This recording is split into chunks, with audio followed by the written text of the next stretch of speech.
Well, I have an opportunity today to do two things that I think are valuable. One is debunk a false talking point that is spreading like wildfire.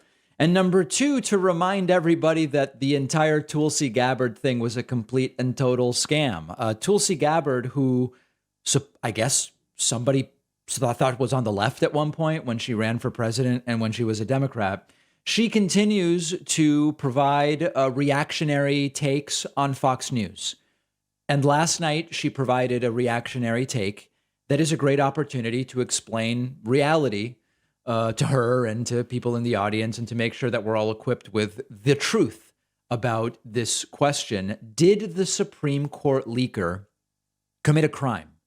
Because for all the talk about due process that the right claims to support, they are increasingly demanding the prosecution and imprisonment of the Supreme Court leaker, absent any actual crime that we can point to that they committed. So let's start with Tulsi. You might be shocked that Tulsi appeared to express outrage that the decision leaked, not that women's autonomy will now be allowed to be restricted by states.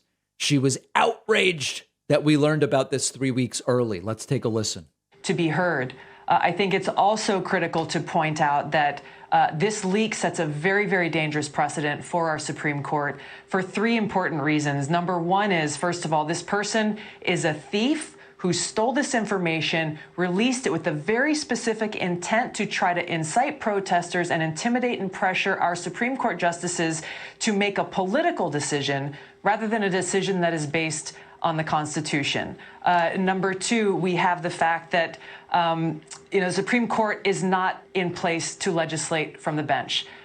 People's representatives and yet that's exactly what they're doing with this decision. State level, at the federal level, are charged to make laws, not the Supreme Court. The Supreme Court needs to make decisions based on the Constitution. And the Department of Justice, lastly, needs to go and prosecute this crime, which is exactly what it is, and make an example out of the person who leaked this information, because our Supreme Court justices cannot operate under the fear that they will have partisan political activists in their house intimidating and threatening their ability to do their job per the Constitution. Okay.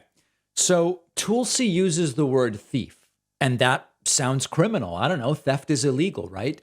But it wasn't that we know of a crime. So that's one thing I'm going to talk about. The second piece of this is she insists that this was someone who didn't like the forthcoming decision to overturn Roe v. Wade, meaning it's presumably someone on the left who leaked this in order to try to pressure the justices to change their minds, and sometime between now and whenever the decision comes out, decide to preserve Roe v. Wade. I'll get to that part in a second. So let's start with the crime piece. This is not about your opinion of whether it was good or bad that this leaked 3 weeks early. I just want to talk about whether it's a crime. If to get to this document, someone at the Supreme Court hacked a computer they weren't supposed to have access to, physically trespassed somewhere, that could be a crime. We have no evidence of any hacking or trespassing right now. Secondly, Supreme Court draft decisions are not classified. That's another angle where this is this must be like a classified document. It's not. So there's no crime there either. If I want to be as charitable as possible and say, where could there be a crime here? Under the loosest interpretation possible, you could maybe be charged with stealing federal government property for your own use. It's extraordinarily unlikely that you would see that. It's not even clear that it would necessarily fit. Now, if an investigation starts and authorities interview anyone, the leaker or whoever, and you lie to them, okay, that's a crime. That would be making a federal false statement charge. But that's an if, okay? So there's no crime that we're aware of here. So why would anybody be prosecuted and locked up? Because that's what people like Tulsi and other reactionaries are calling for. Now, one other thing, if the leaker is a lawyer, they could be subject to an ethics probe. They could be subject to being disbarred. These aren't crimes, but they could lose their law license. Bottom line, firing, sure. Disbarment if a lawyer, sure. Crime, almost certainly not. No evidence of that at this point in time.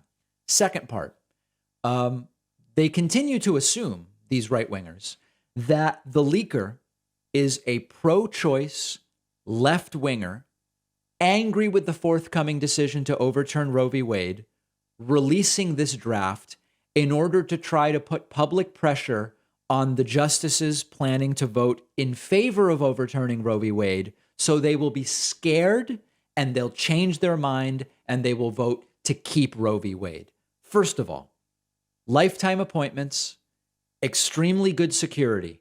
I don't even think it passes the sniff test that it would work if that's what the plan was, to intimidate the justices planning to vote to overturn.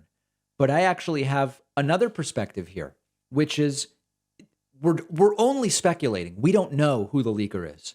The leaker could just as likely be a right-winger who leaked this in order to try to lock in the justices in sticking with their decision to overturn Roe v. Wade. In other words, a right-winger might say there might be justices who in this February draft wanted to vote to overturn Roe v. Wade, but now, maybe because it's May now, remember, this person might know what happened since the draft was written. Maybe the leaker is a right-winger, doesn't like abortion, and says, wow, I found out that, I don't know, Gorsuch is thinking about actually voting to keep Roe v. Wade.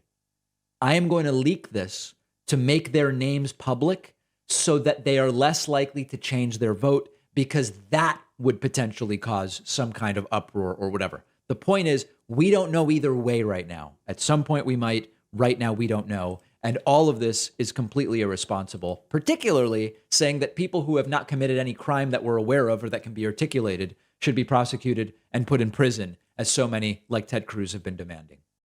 It is a brand new year. Maybe you have goals around getting in better shape, maybe cutting back on sugar.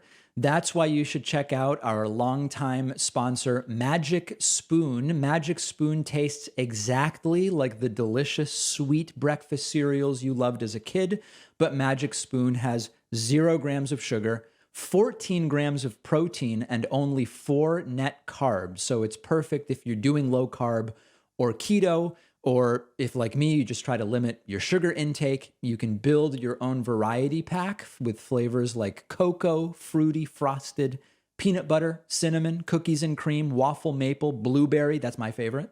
Magic Spoon lets you enjoy a sweet, delicious snack without the guilt. You can stick to your goals and still treat yourself.